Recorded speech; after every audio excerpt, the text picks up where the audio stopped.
परवाटाड़ स्थित नवीन पुलिस केंद्र में नई दिशा एक नई पहल के तहत पुनर्वास सह आत्मसमर्पण को लेकर एक कार्यक्रम का आयोजन किया गया।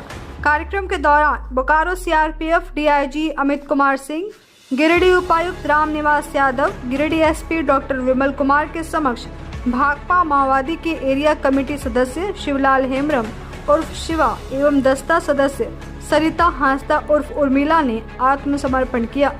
इस दौरान उपस्थित पदाधिकारियों ने दोनों नक्सलियों को पुष्प गुच्छ भेंट कर एवं उन्हें माला पहनाकर उन्हें मुख्य धारा में शामिल होने के लिए बधाई दी।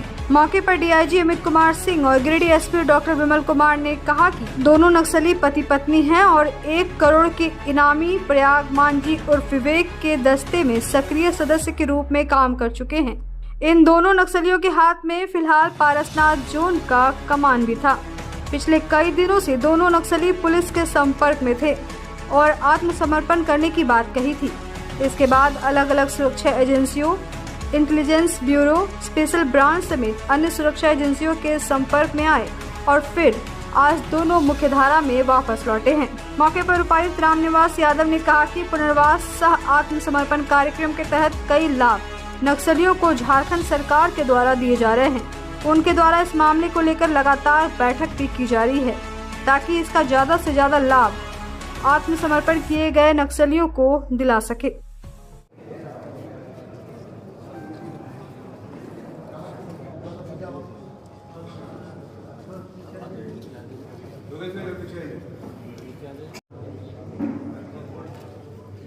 सर एक बार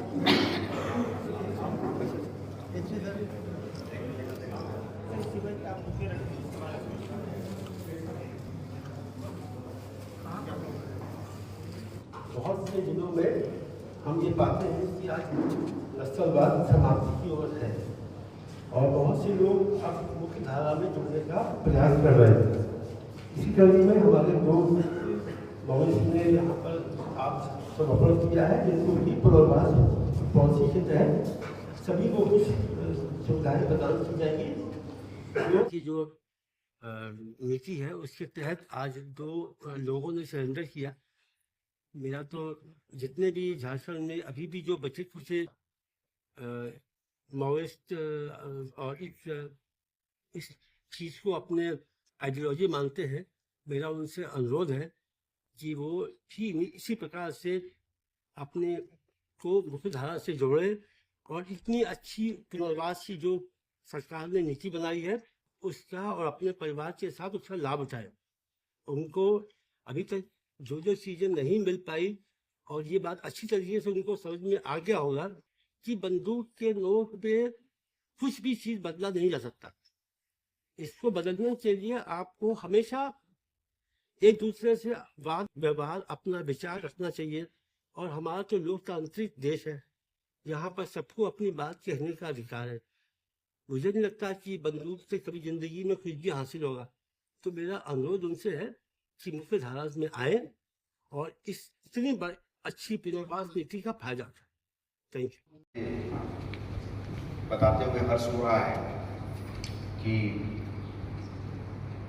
आज 2 भाकपा माओ के सदस्य, एक शिवलाल हेम्ब्रम शिवा और दूसरा इनकी पत्नी जो कि सदस्य भाकपा माओ की थी सरिता हांसदा उर्मिला,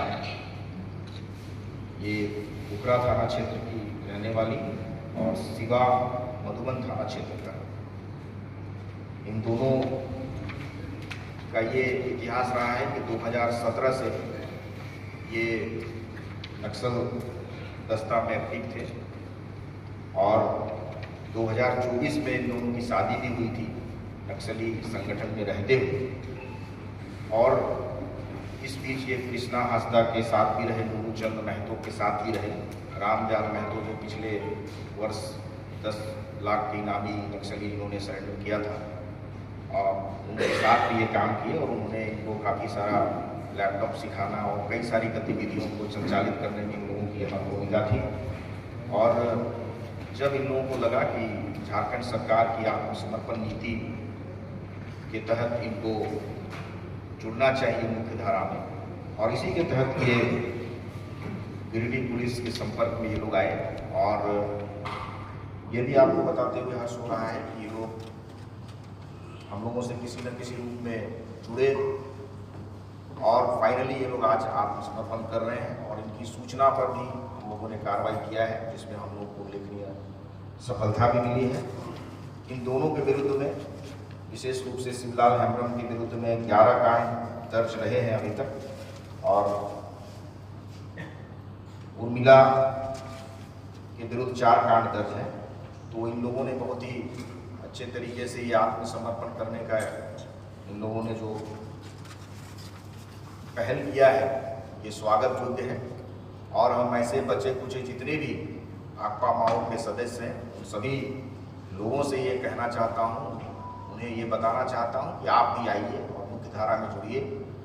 झारखंड सरकार आत्मसमर्पण नीति के तहत जो भी प्रावधान है उनके तहत वो आप तक पहुँचाने के लिए हम लोग कृत संकल्पित हैं और नक्सल की समस्या भाकपा माओ की के लिए जो भी विकास की रफ्तार कम हो गई थी वो सभी लोग जुड़े ताकि हम लोग आगे भी लोगों के लिए बेहतर काम हो सके। नक्सली संगठन से वो मुख्य धारा में जुड़ रहे हैं। हमारे यहाँ भी अगर हम झारखंड की बात करें तो मूलतः सभी जिलों में अब वैसे लोग अब नहीं हैं तो जो देंगे हो सकते हैं, बट जो लोग हैं वो भी मुख्य धारा में आने की कोशिश कर रहे हैं। हम लोग का भी रहता है झारखंड सरकार की जो नीति है पुनर्वास नीति, उसमें अभी बताया गया इसमें सामने बहुत सारे उन लोग को लाभ देते हैं, बहुत सारी इवन फाइनेंशियल बेनिफिट्स भी हैं उनको और उनके परिवार को, एजुकेशन का भी हम लोग उनको देते हैं। तो हम लोग का भी पिछले ही आई थिंक मंथ में हम लोगों ने बैठक करी है, कुछ लोगों को भी काफ़ी समय से उसमें जो बेनिफिट मिलना है वो मिला नहीं है, लेकिन we got a letter yesterday कि जितना भी हम लोग का टर्नूज है इनको भी देना है। काफ़ी समय से उस पुनर्वास जो कमेटी है उसकी बैठक हम लोग नहीं कर पाए थे इसी कारणवश, तो अब हम लोगों ने रेगुलर करने का सोचा है सो दैट कि हम सबको जो भी इनके लाभ वो दे सकें और हम लोगों को अट्रैक्ट कर सकें कि जितने भी अब जो रह गए वो भी मुख्य धारा में लोग आ जाएँ। इसमें मेनली क्या था कि हम थोड़ा सा ये देखते हैं कि क्यों ये लोग मुख्य धारा से हटे थे। आप लोगों ने सुना होगा माओ जेदांग करके चाइना का कम्युनिस्ट पार्टी जो बनाया चाइना में, और एक इकोनॉमी की थ्योरी दी थी उन्होंने और रिसोर्सेज पे कैसे समाज का अधिकार उसी पे उन्होंने अपना वक्तव्य रखा था। उसी के आधार पे आज चाइना में आई थिंक उसी प्रकार का सरकार चलता है। हालांकि जो माओ जेदांग का जो सोच था उस तरीके से तो 100% तो उसे नहीं चल रहा, बट कुछ चेंजेस के साथ में वहाँ सरकार वहाँ चलती है। बट बिकॉज हम लोग जो है वो डेमोक्रेटिक कंट्री और डेमोक्रेटिक कंट्री में लिखित संविधान है और संविधान में बहुत सारी चीज़ें लिखी हुई हैं, प्रत्येक व्यक्ति के अधिकार उस पर लिखे हुए हैं, उन अधिकारों को प्राप्त करने का तरीका भी लिखा हुआ है।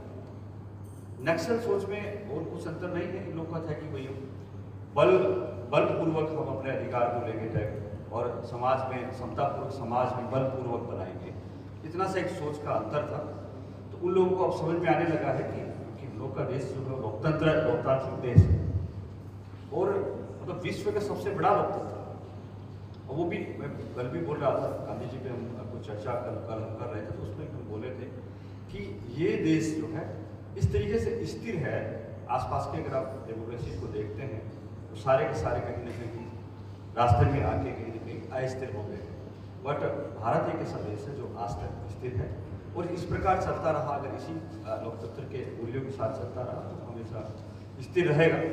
तो इसीलिए उन लोगों को उस लोकतंत्र में विश्वास वापस लाने के लिए उन लोगों को ये पुनर्वास नीति और सब उसी के तहत दिए जाते हैं, क्योंकि हम लोग वेलफेयर स्टेट की एक परिकल्पना के साथ में जीते हैं और रहते हैं। उसी के तहत हम लोग काम करते हैं। एज ए डिप्टी कमिश्नर हम हमेशा वही काम करते हैं। एज ए वेलफेयर स्टेट की जो पॉलिसीज है, नीति है, कार्यक्रम है, वो सभी धरातल तक इम्प्लीमेंट करने का काम करते हैं।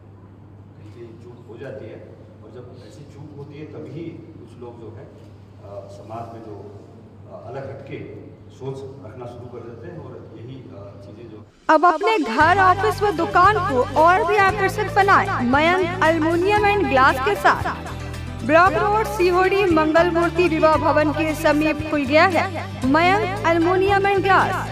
हमारे शॉप में घर, ऑफिस सहित अन्य स्थानों के लिए एल्युमिनियम के बने sliding window, fixed partition, PVC, UPVC, door, fall ceiling, steel railing, ACP structure, तफन ग्लास व स्टील का गेट व विंडोज बनाया जाता है।